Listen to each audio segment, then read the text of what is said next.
Oldham Community Radio News. Ex-soldiers to be staffed in Phoenix School in Oldham. Oldham College to build a 2-storey house. Assistant head teacher from Shaw, Steve Hill, completes hard assault course for fundraising for charities. Hello, I'm Lara Bullen with your Oldham Community Radio News Bulletin, and in this morning's news, a new school staffed purely by ex-soldiers is planned to open in Oldham area. For the plans to be approved, 120 families need to register before the end of February. Currently, 107 families have agreed to the school opening. Although some families are in agreement about the school, there has been a negative response to its proposal. We spoke to Tony Harrison from the Oldham National Union of Teachers to hear his thoughts on the idea and how he felt about it.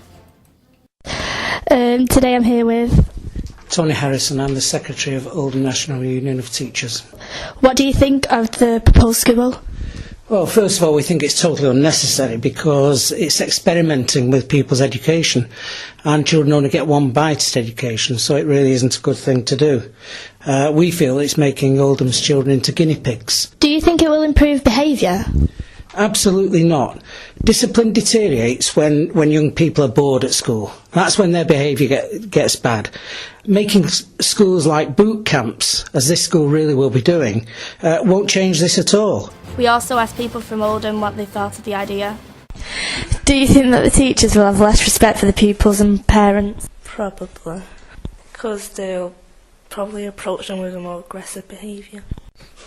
Do you think that schools staffed by ex-soldiers is a good idea in Oldham? No. Why? Because it'll be too strict. Do you think that the teachers will have less respect for pupils and parents? No, I think they'll have more respect because they've been taught discipline. Will the school have any impacts on the area? Yeah, there might be less crime. Do you think military school will work better or not by having religion studies taught? It'll be taught better without having it taught. In other news, Oldham College are planning to build a 2-storey house on its college grounds. It is a project intended to give the students studying construction first-hand work experience. The idea came to construction tutor Luke Kirkpatrick when his students were struggling to find suitable work placements. We went and conducted an interview on the subject. Do you feel that practical-based learning gives you better experience in preparing you for higher education? Yeah, because in certain subjects you need that rather than theory, so it'll help people get jobs and things after. Do you think practical-based learning is better than the academic-based learning? I think it depends what subject you pick, really. I think that the proposed idea is good for the students to build a 2-storey house. Yes, I feel as though it is a good idea. The idea came from a tutor named Luke Kirkpatrick. Do you think this shows that teachers can think outside the box to help struggling students? Yes, I feel as though it does help struggling students because it allows them to put their good work into practice. Do you think activities like this should be more common in all colleges, and why?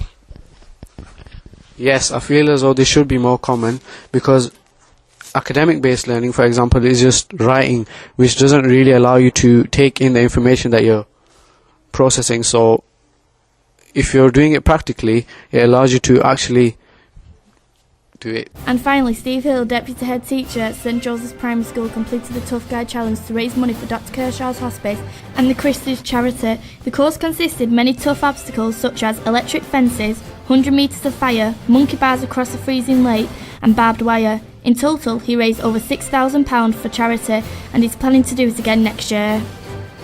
Our reporter Martha Stone spoke to Mr Hill about his experience. How did you come across the idea?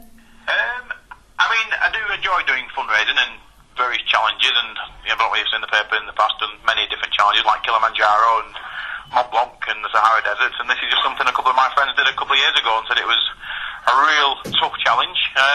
So when I heard the word tough challenge, I thought, yeah, that's one for me. So I booked on it back in September time.